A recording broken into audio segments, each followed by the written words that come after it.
what signal are we sending to the younger ones if we can all simply close the book and say they may be gone for life, so forget it? I believe that even one voice that continues to remind us that these girls are not bad would be important for us as a people to define our values, that we are human beings and that humanity means much more to us than it would have been if we simply all ignored the sufferings of these girls and their parents. Their parents are still holding out hope. You know, number of their parents are still holding on hope.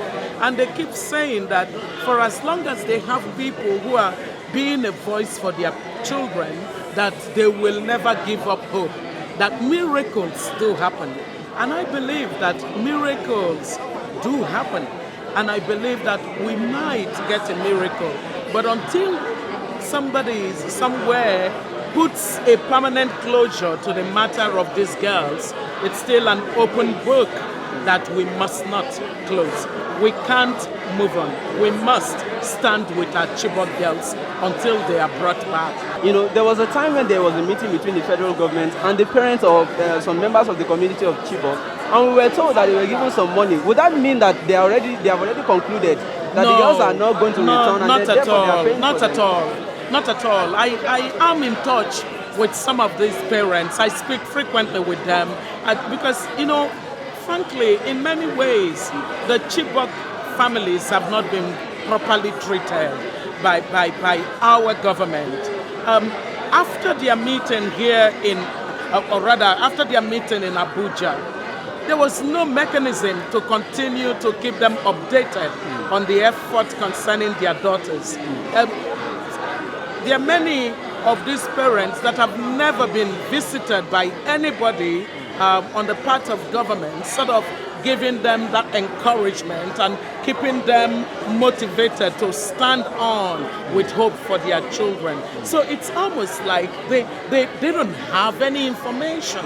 Now, it therefore requires that every one of us that care about the foundations of a decent society, which is empathy, the capacity to place yourself in the shoes of someone else who is going through pain. You know, we must be in touch with those parents as often as possible. And in being in touch with them, none of them has ever said to me, I've given up hope that my child would not be back. They feel wearied by the endless hope that they have had. And each time that there is a statement that their daughters are coming back, their daughters are being rescued, and then it is dashed, it reduces their hope even more. But a slimmer of hope is better than no hope at all. And that slimmer of hope is what they are holding on to. And we should join them in doing so. So since you served on that, what do you think he would have done differently from what this present government has done in rescuing these kids? Oh, okay. On the matter of the rescue of the girls, I certainly know that there wouldn't have been the waste of time that happened in the early days of the knowledge that girls had been abducted. There would have been a rapid response. All of what created the slow response to the rescue of these girls was made in politics. President Obasanjo would have set aside. He may have felt, maybe there's some politics going on, but he would not bother himself. He would say those girls must first be rescued. Then he would turn on the person who may have been the architect of some political game, if that is actually the case. But he would not have victimized the victim by being slow in responding to those girls being abducted. In an abduction situation, you must act within the first 48 hours to stand a chance of rescue. We failed to do that. 1 week, 2 weeks, 3 weeks. It wasn't even until the third week that government acknowledged that girls were abducted. But isn't that inefficiency? Well, for me, on the Chibok girls, I have said it over and over again that this government has acted incompetently and that it has not acted with empathy. There is a deficit of empathy that has been the narrative of their actions concerning the Chibok girls. And I believe that this government has a responsibility to turn a new leaf concerning the 219 girls of Nigeria that are still missing. They owe them that duty. It is a constitutional mandate and it has to be fulfilled in order that we will give a clear statement to young women and men that when they go to school, as we keep urging them to, we will not let them be people who are making a choice between getting educated or dying. I say to myself, I don't have the luxury of feeling bad that I have been attacked when 219 young women have been abducted. What's the scale?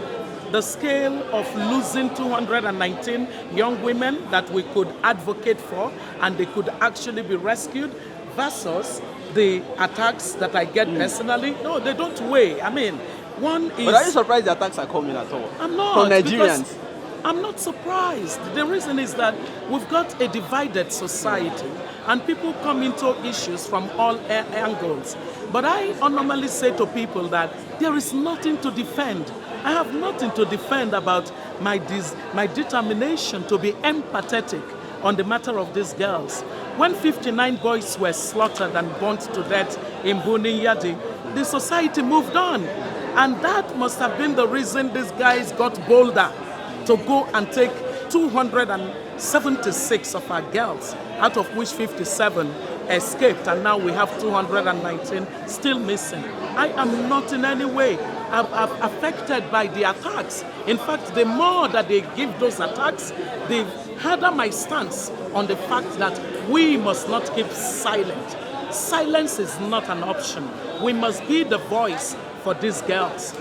Any of these girls could have been our children.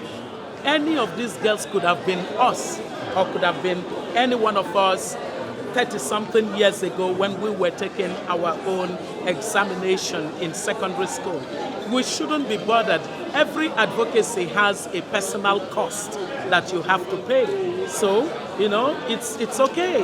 Hopefully, people will realize that we must develop the culture of standing up for the cause of the other person. It doesn't have to be us before we would let our voices be heard.